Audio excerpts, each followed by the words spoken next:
السلام علیکم، بسم اللہ الرحمن الرحیم۔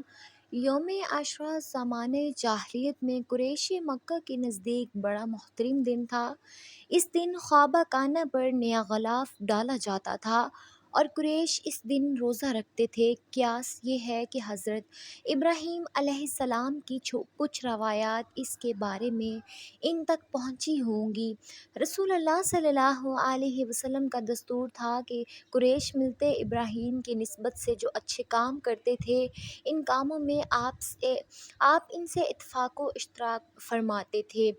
اسی بنا پر حج میں بھی شرکت فرماتے تھے۔ اپنے اس اصول کی بنا پر آپ قریش کے ساتھ عاشوراء کا روزہ بھی رکھتے تھے، لیکن دوسروں کو اس کا حکم نہیں دیتے تھے۔ پھر جب آپ صلی اللہ علیہ وسلم مدینہ منورہ تشریف لائے اور یہاں یہود کو بھی آپ نے عاشوراء کا روزہ رکھتے دیکھا اور ان کی یہ روایت پہنچی کہ یہ وہ مبارک تاریخی دن ہے جس میں حضرت موسیٰ علیہ السلام اور ان کی قوم کو اللہ تبارک تعالیٰ نے نجات عطا فرمائی تھی اور فرعون اور اس کے لشکر کو غرقاب کیا تھا۔ تو آپ صلی اللہ علیہ وسلم نے اس دن کے روزے کا زیادہ اہتمام فرمایا اور مسلمانوں کو بھی عمومی حکم دیا کہ وہ بھی اس دن روزہ رکھا کریں۔ بعض حدیثوں میں ہے کہ آپ صلی اللہ علیہ وسلم نے اس کا ایسا تاکیدی حکم دیا جیسا حکم فرائض اور واجبات کے لیے دیا جاتا ہے۔ چنانچہ بخاری و مسلم میں سلمہ بن الکوع اور ربی بنت معذور رضی اللہ تعالی عنہ سے مروی ہے کہ رسول اللہ صلی اللہ علیہ وسلم نے یوم عاشوراء کی صبح مدینہ منورہ کے آس پاس کی ان بستیوں میں جن میں انصار رہتے تھے یہ اطلاع بھجوائی کہ جن لوگوں نے ابھی تک کچھ کھایا پیا نہ ہو وہ آج کے دن روزہ رکھیں، اور جنہوں نے کچھ کھا پی لیا ہو وہ بھی دن کے باقی حصے میں کچھ نہ کھائیں بلکہ روزہ داروں کی طرح رہیں۔ بعد میں جب رمضان المبارک کے روزے فرض ہوئے تو عاشوراء کے روزے کی فرضیت منسوخ ہو گئی اور اس کی حیثیت ایک نفل روزہ کی رہ گئی۔ لیکن اس کے بعد بھی رسول اللہ صلی اللہ علیہ وسلم کا معمول یہی رہا کہ آپ صلی اللہ علیہ وسلم رمضان المبارک کے فرض روزوں کے علاوہ نفلی روزوں میں سب سے زیادہ اسی روزہ کا اہتمام فرماتے تھے، جیسا کہ حدیث آگے آ رہی ہے۔ اس کے بعد ملاحظہ فرمائیں یوم عاشوراء کی تاریخی اہمیت۔ یوم عاشوراء بڑا ہی محترم بلشان اور عظمت کا حامل دن ہے۔ تاریخ کے عظیم واقعات اس سے جڑے ہوئے ہیں۔ چنانچہ مورخین نے لکھا ہے کہ یوم عاشوراء میں ہی آسمان و زمین، قلم اور حضرت آدم علیہ السلام کو پیدا کیا گیا۔ اس دن حضرت آدم علیہ السلام کی توبہ قبول ہوئی۔ اسی دن حضرت ادریس علیہ السلام کو آسمان پر اٹھایا گیا۔ اسی دن حضرت نوح علیہ السلام کی کشتی کو ہولناک سیلاب سے محفوظ ہو کر کوہ جودی پر لنگر آزاد ہوئی۔ اسی دن حضرت ابراہیم علیہ السلام کو خلیل اللہ بنایا گیا اور ان پر آگ گلزار ہوئی۔ اسی دن حضرت اسماعیل علیہ السلام کی پیدائش ہوئی۔ اسی دن حضرت یوسف علیہ السلام کو قید خانے سے رہائی نصیب ہوئی اور مصر کی حکومت ملی۔ اسی دن حضرت یوسف علیہ السلام کی حضرت یعقوب علیہ السلام سے ایک طویل عرصے کے بعد ملاقات ہوئی۔ اسی دن حضرت موسیٰ علیہ السلام اور ان کی قوم بنی اسرائیل علیہ السلام کو فرعون کے ظلم و استبداد سے نجات حاصل ہوئی۔ اسی دن حضرت موسیٰ علیہ السلام پر توریت نازل ہوئی۔ اسی دن حضرت سلیمان علیہ السلام کو بادشاہت واپس ملی۔ اسی دن حضرت ایوب علیہ السلام کو سخت بیماری سے شفا نصیب ہوئی۔ اسی دن حضرت یونس علیہ السلام 40 روز مچھلی کے پیٹ میں رہنے کے بعد نکالے گئے۔ اسی دن حضرت یونس علیہ السلام کی قوم کی توبہ قبول ہوئی اور ان کے اوپر سے عذاب ٹالا۔ اسی دن حضرت عیسیٰ علیہ السلام کی پیدائش ہوئی اور اسی دن حضرت عیسیٰ علیہ السلام کو یہودیوں کے شر سے نجات دلا کر آسمان پر اٹھایا گیا۔ اسی دن دنیا میں پہلی بار ان رحمت نازل ہوئی۔ اسی دن قریش خانہ کعبہ پر نیا غلاف ڈالتے ہیں۔ اسی دن حضور اکرم صلی اللہ علیہ وسلم نے حضرت ختیجہ الکبریٰ رضی اللہ تعالی عنہ سے نکاح فرمایا۔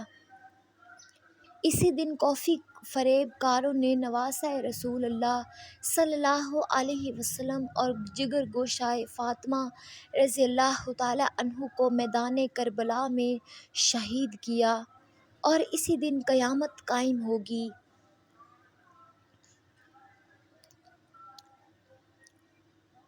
دوستو آگے چلتے ہیں یوم عاشوراء کی فضیلت کی طرف۔ مذکورہ بالا واقعات سے تو یوم عاشوراء کی خصوصی اہمیت کا پتہ چلتا ہے۔ علاوہ ازیں نبی کریم صلی اللہ علیہ وسلم سے بھی اس دن کی متعدد فضیلتیں وارد ہیں۔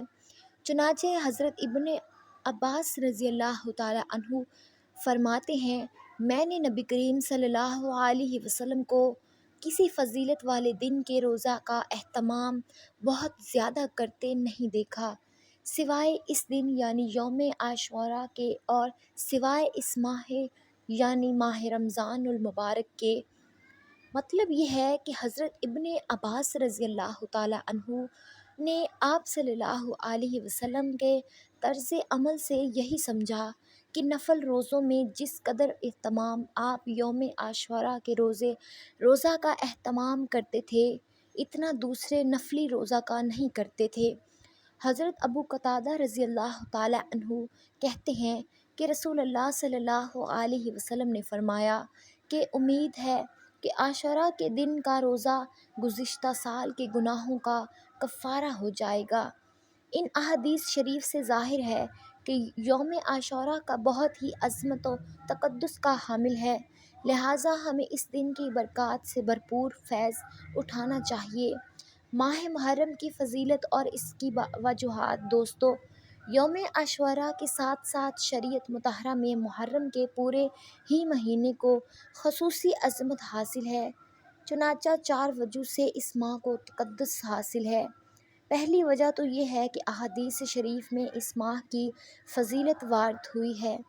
چنانچہ حضرت علی رضی اللہ تعالی عنہ سے کسی شخص نے سوال کیا کہ ماہ رمضان المبارک کے بعد کون سے مہینہ کے میں روزے رکھوں؟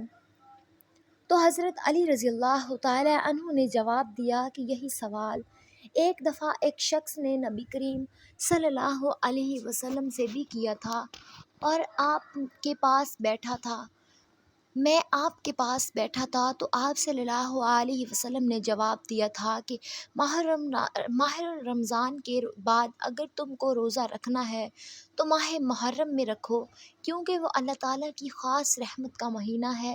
اس میں ایک ایسا دن ہے جس میں اللہ تعالیٰ نے ایک قوم کی توبہ قبول فرمائی، اور آئندہ بھی ایک قوم کی توبہ اس دن قبول فرمائے گا۔ نیز حضرت ابو ہریرہ رضی اللہ تعالی عنہ سے روایت ہے کہ نبی کریم صلی اللہ علیہ وسلم نے ارشاد فرمایا، ماہ رمضان المبارک کے روزوں کے بعد سب سے افضل روزہ ماہ محرم الحرام کا ہے۔ مندرجہ بالا احادیث شریفہ سے دوسری وجہ یہ معلوم ہوئی کہ یہ شرع اللہ ہے، یعنی اللہ تعالیٰ کی خاص رحمتوں کا مہینہ ہے، تو اس ماہ کی اضافت اللہ کی طرف سے کرنے سے اس کی خصوصی عظمت و فضیلت ثابت ہوئی۔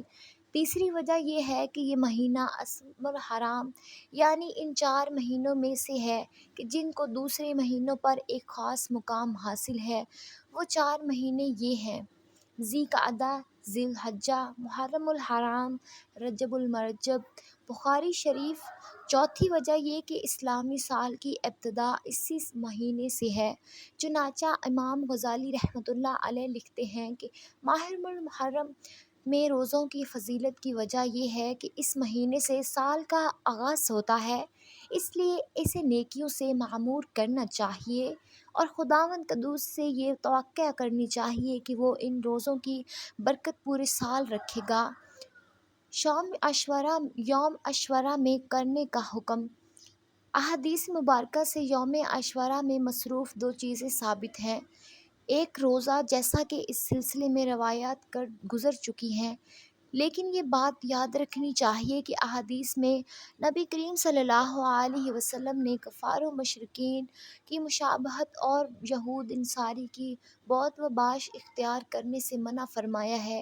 اس حکم کے تحت چونکہ تنہا یوم عاشوراء کا روزہ رکھنا یہودیوں کے ساتھ اشتراک اور تشابہ تھا، دوسری طرف اس کو چھوڑ دینا اس کی برکات سے محرومی کا سبب تھا۔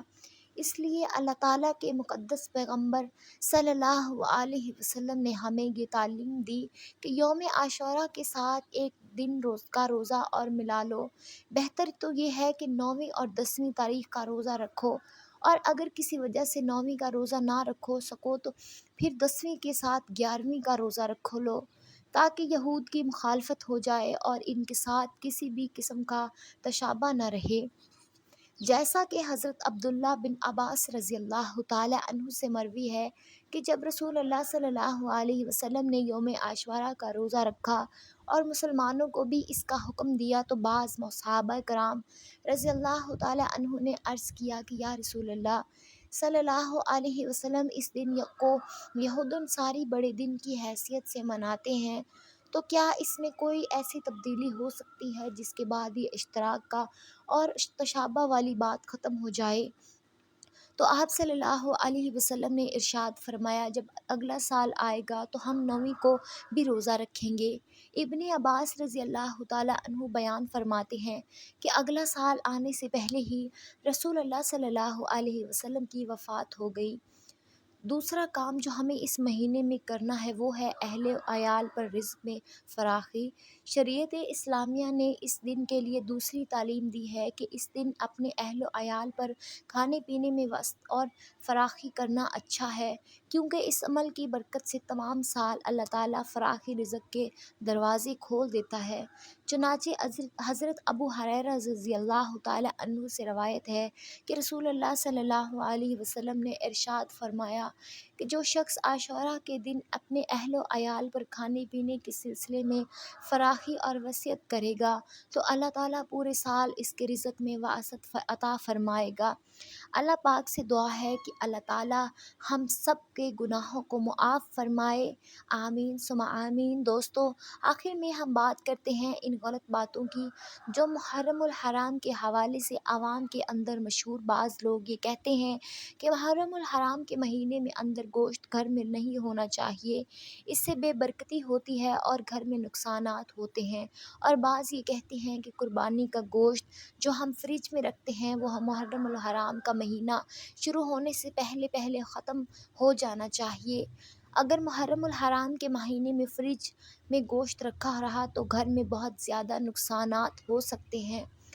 ناظرین، یہ غلط بات ہے۔ ابتدائے اسلام میں جب قربانی کی بات جاتی ہے تو اس وقت یہ حکم تھا کہ 3 دن کے اندر گوشت کو ختم کرنا چاہیے، لیکن بعد کے اندر اس حکم کو منسوخ کر دیا گیا۔ خلاصہ یہ کہ گوشت فریج میں رکھا رہا یا گھر میں پڑا رہا محرم کے اندر تو اس سے کوئی نقصان نہیں ہوتا، نہ ہی کوئی بے برکتی آتی ہے۔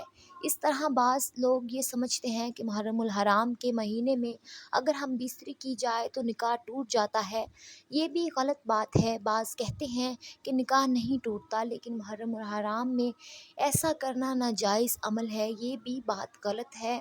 اس مہینے میں ہمیں کیا کرنا چاہیے وہ ساری تفصیل گزر چکی ہے۔ اللہ تعالی ہم سب کو عمل کی توفیق عطا فرمائے، آمین ثم آمین۔ تو ناظرین، اسلام سیکھیں چینل کو ضرور سبسکرائب کیجیے گا تاکہ آپ لوگوں کو ہر اسلامی معلومات ملتی رہے۔ اللہ حافظ۔